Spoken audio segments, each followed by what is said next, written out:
Nasa Colombia tayo, isang paraiso para sa mga illegal na negosyo at mga kartel. Dito natin makikilala si Chris na bagalabas lang ng kulungan matapos ang 15 taon. Ang unang bagay na ginawa niya ay pumunta sa lokal na sementeryo. Ang puntod na binisita niya ay may pangalang Leonor na posibleng isang nawalang pag-ibig. Pagkatapos niyon, sinimulan ni Chris ang kanyang plano ng paghihiganti. Nang hapon ding iyon, nanatili siya sa labas ng isang malaking mansyon, nagmamasid mula sa mga halaman hanggang sa makita niya ang pakay. Sa isang mamahaling sasakyan, nakasakay ang isang dalaga na kasama ang kanyang mga bodyguard. Sinundan siya ni Chris hanggang sa isang elite na paaralan. Pag-uwi ni Elisa, sinalubong siya ng kanyang ama upang kamustahin ang naging takbo ng kanyang araw. Gayunpaman, bilang isang karaniwang teenager, sanay siya na huwag pansinin ng kanyang ama at magmukmok sa kanyang telepono. Si Vicente, ang kanyang ama, ay nagsabi sa kanya na magkakaroon ng party kasama ang mahalagang kasosyo at gusto niyang naroon ang anak at umayos ito.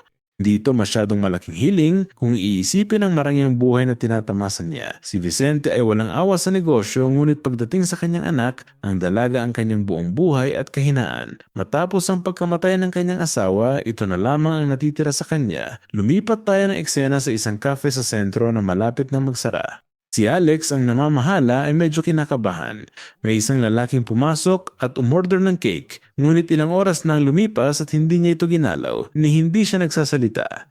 Nakaupo lang siya sa sulok sa isang katakot-takot na paraan, at ngayon ay kailangan na siyang paalisin ng babae. Ang lalaki ay lubhang kakaiba.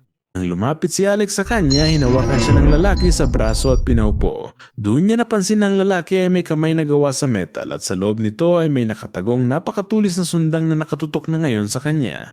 Pinutol ng sujeto ang kick at inabot kay Alex ang kaunti, bumibilis ang tibok niya, nilalamon siya ng takot. Parang sugo ng langit, huminto sa labas ang patrulya na patigas ang sujeto sa pulang-asul na ilaw. Lumapit ang isang babaeng opisyal ng pulisya at nang makita ang sundang sa kamay ng lalaki ay inilabas ang kanyang baril at inutusan itong tumayo ng dahan-dahan at ilagay ang mga kamay sa likuran. Gayunpaman, tumayo lang ang lalaki at naglakad palayo. Ang opisyal, sa pag-alam na hindi niya ito maaaring barilin ng walang masamang kahihinatnan at dahil sa pag-aalala sa kaligtasan ni Alex ay nagpasya na hayaan na lang itong umalis. Magkasama nilang isinara ang tindahan at inalok ng opisyal na ihatid si Alex pauwi, ngunit hindi yun matutuloy. Lumabas ang estranghero mula sa backseat at pinatay ang opisyal ng pulisya sa isang galaw lamang pagkatapos ay nilapitan niya si Alex at pinigilan ito mula sa likuran. Kinabukasan, papunta na si Elisa sa klase nang may isang lalaking nagsimulang kumatok sa bintana ng sasakyan. Mukha siyang pulubi, ngunit sa katotohanan ay si Chris yun na nakapagbalat kayo. Ninakaw niya ang sasakyan at hinabol si Elisa. Nang maabutan niya ito, pinasok niya ang dalaga sa trunk at tumakas ng mabilis. Galit na galit si Vicente sa kapabayaan ng kanyang mga empleyado, pareho silang nakatayo sa ibabaw ng plastik para hindi madumihan ng kanilang dugo ang alpombra.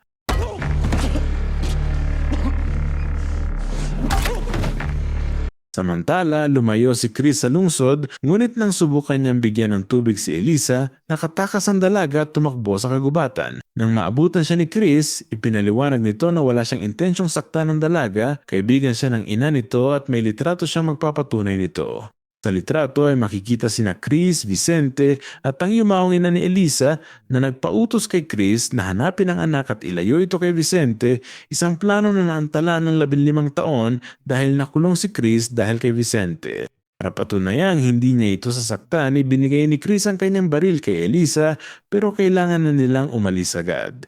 Ipapaliwanag niya ang lahat mamaya. Ayaw ni Chris na mahuli sila ni Vicente at tauhan nito.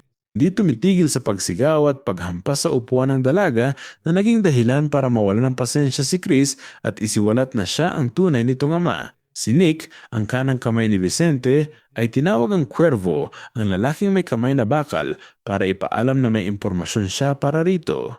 Sa isang kafe sa mga bundok, isinalaysay ni Chris ang kanyang bersyon ng mga pangyayari kay Elisa. Sigurado siyang si Vicente ang pumatay sa ina nito at ang kwintas na diamante na suot ni Elisa ay regalo mula sa kanya. Biglang may lumabas na baril at pinalibutan sila ng ilang lalaki. Sinabi nila kay Chris na malinaw ang mangyayari. Sasama si Elisa sa kanila at maiiwan si Chris doon. Kung susubukan niyang lumaban, papatayin nila siya. Hindi sila binigyan ni Chris ng pagkakataong magpakitang gilas at agad siyang umatake. Gayunpaman, mas marami sila at dinala ng leader si Elisa gamit ang kanyang sasakyan. Pagdating ni Chris sa lahat ng mga tauhan ay huli na ang lahat, nawala na si Elisa at wala na siyang magagamit para sundan ito. Kaya bumalik siya sa cafe at brutal na pinaghahampas ang isa sa mga lalaki hanggang sa umamin ito kung saan nila dadalhin ang dalaga. Dadalhin nila si Elisa sa lalaking tinatawag nilang ang tagapangalaga. Plano nitong kolektahin ang pabuya para sa dalaga. Hindi nagtagal ay nagsimulang makarinig ng mga putok ng baril at sa pamamagitan ng mga kamera nakita natin kung paano pinapatay ng kwervo ang lahat. Gusto niya ang pabuya at nagdudulot siya ng malagim na eksena. Sa bawat lalaking pinapatay niya, papalapit ang kwervo sa tagapangalaga at alam ni Elisa na kailangan na niyang makaalis doon bago mahuli ang lahat, kaya nagpasya siyang patulugin ng matanda at tumakas ng mag-isa. Habang walang problema sa kwerbo ang pumatay ng mga lalaki at babae, wala nang natira sa kanila. Sa kabutihang palad, lumitaw si Chris, desididong bawiin ang kanyang anak, ngunit kailangan muna niyang talunin ang lalaking may kamay na bakal at higit sa taong lakas. Nampas ni Chris ang higante ng buong lakas, ngunit walang epekto. Nagpatuloy ang kwerbo sa paghabol kay Elisa at ginawa lang ni Chris ang lahat para maantala ito. Sa huli, sinigaw ni Chris ang dalaga na tumakas na at kalimutan na siya.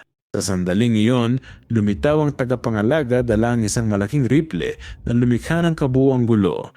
Plano ni Chris na samantalahin ang pagkakataong ito para tumakas, ngunit naabutan siya ng kwervo at tinalo. Nang papatayin na siya nito, lumitaw si Elisa. Nagawang nakawin ng dalaga ang isang sasakyan at sinagasaan ng kwervo ng malakas, dahilan para maalis ito sa labanan at mailigtas ang kanyang ama. Tumakbo ang mag-ama patungo sa bayan, ngunit sugatan si Chris. Ang hampas ng metal na iyon ay maaaring nakabali ng kanyang tadyang at kailangan niya ng oras para makabawi ng hininga. Samantala, binindaan ng kwervo ang kanyang mga sugat at nagtungo sa direksyong pinuntahan ni Chris kanina. Hindi kalayuan mula roon, ikinuwento ni Chris kay Elisa ang huling beses na nakita niya ang kanyang ina. Binisita siya nito sa kulungan at inamin na sinasakal siya ni Vicente, kinokontrol ang buong buhay niya at hindi na niya kaya ang ganitong sitwasyon. Plano nitong tumakas at isama si Elisa, ngunit hindi niya ito nagawa. 3 linggo pagkatapos ng pagbisitang iyon, nalaman ni Chris na pumanaw na ang babae. Sa kasinong tagapangalaga, naging saksi si Vicente sa pagkawasak na idinulot ng kwervo at kinabahan siya. Hindi niya ito tinawag at ngayon ay natuklasan na sinik ang kumikilos ng palihim sa kanyang likuran. Pagod nang tumakas si Elisa, perpekto ang buhay nila ni Vicente, duda siya sa sinabi ni Chris kaya pag nalingat ito, ninakaw niya ang kotse at iniwan siya. Saktong sandaling iyon, lumitaw ang kwervo at nagsimulang sundan siya hanggang sa maabutan ito habang sinusubukang gumamit ng pampublikong telepono. Sinubukan ng dalaga na humingi ng tulong sa mga bahay, ngunit sa mga lugar na iyon ay walang tumutulong sa kapwa at lahat ay tumatangging pagbuksan siya ng pinto. Nakarating si Chris sa sasakyan ng kwervo ngunit nasa tabi na ito ni Elisa. Binibigyan ng dalaga ng parehong nakakalokong usapan na ibinigay niya kay Alex noong gabing iyon. Sinubukan pa niyang alukin ito ng mansanas. Sino ang nakakaalam kung anong mga kaisipan ang tumatakbo sa kanyang masamang isip? Kailangang pumili ni Elisa sa pagitan ng 2 kamay kaya pinili niya ang mansanas, niluwa ito at tumakas. Dumating si Chris para iligtas siya at nagsimula ang palitan ng putok. Nang makabawi siya at makapag-reload, nakatutok na ang shotgun ng kwervo sa ulo ni Elisa at wala nang magagawa si Chris kundi ang ibaba ang kanyang baril. Nigilan ng psychopath ang dalawa at plano niyang patayin si Chris sa gitna ng kalsada, ngunit bago yun ay gusto muna niyang bigyan ito ng matinding sakit para lang sa sarili niyang libangan. Sa bawat hampas ay naririnig ang pagkabali ng mga buto ni Chris hanggang sa sumigaw si Elisa na huminto na ito at pinatulog ng kwervo si Chris. Kinabukasan ng umaga, nagising si Chris na nakabitin sa isang puno, isang gulong na lang ang nagpapanatili sa kanya sa pagitan ng buhay at kamatayan. Ilang oras na siyang nagbabalanse hanggang sa makita siya ni Vicente. Sinipa ni Vicente ang gulong at nagsimulang mahirapan sa paghinga si Chris, ngunit pagkatapos ay pinutol niya ang tali. Gusto na ni Nick na patayin si Chris, ngunit hawak ng kwervo si Elisa at sa ngayon ay kailangan nila ito. Bukod pa rito, alam ni Vicente na may mali. Sa loob ng sasakyan, inamin ni Vicente kay Chris na wala siyang kinalaman sa pagkamatay ng ina ni Elisa. Pareho lang silang nagmahal sa iisang babae at wala nang iba. Inamin niyang ipinagkanulo niya ito at ipinakulong.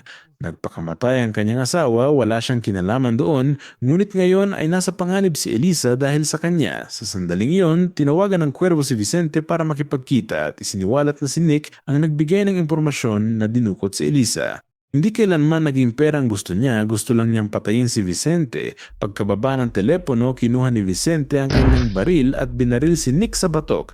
Pinatay ito bago pa man niya makumpleto ang kanyang plano na agawin ng trono. Sinabi ni Vicente kay Chris na isang banta ang kuwervo.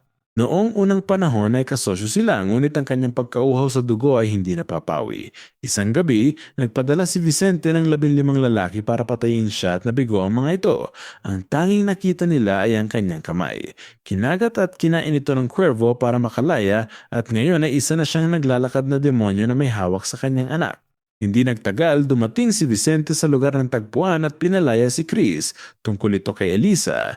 Kapag ligtas na ang dalaga, aayusin na nila ang kanilang mga hindi natapos na gawain.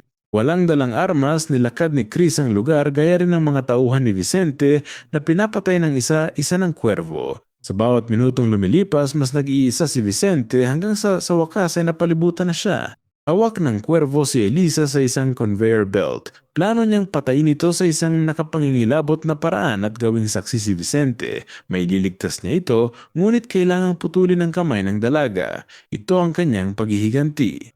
Tumakbo si Vicente sa dulo ng linya para pigilan ang makina habang inaalinlangan ni Chris si Cuervo, pero binago ng baliw ang lahat para walang makapahinto sa mekanismo. Nilulo ng makina ang ibinabato ni Vicente at papalapit si Elisa. Sa huling laban, bawat dagok ng bakal na kamao ay masakit, ngunit dahil sa buhay ng anak, hindi siya maaring sumuko. Sa gitna ng labanan, inamin ng kuwervo na si Nick ang nagplano ng pagkamatay ng ina ni Elisa at nasiyahan siya sa bawat segundo nito. Balik sa sinturon, paubos na ang oras at pinag-iisipan ni Vicente na gawin ang gusto ng kuwervo, putulin ang kamay ni Elisa. Dahil sa galit at paghihiganti, nakipaglaban si Chris ng buong lakas, ngunit mas magaling ang kuwervo at sinaksak siya nito sa tiyan. Pagkatapos ay bumalik ito kay Vicente at pinilit itong panoorin kung paano magiging libu-libong piraso ang kanyang anak. Dahil sa malubhang sugat, sinigawan ni Chris si Elisa na gamitin ang mga diamante. Inilagay ng dalaga ang kwinta sa kadena. Ang tigas nito ay nagdulot ng aberya sa makina at naputol ang kadena.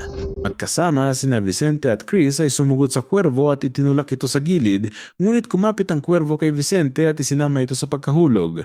Ang pelikula ay nagtatapos sa mag-ama na nagyakapan matapos na maging napakalapit sa kamatayan.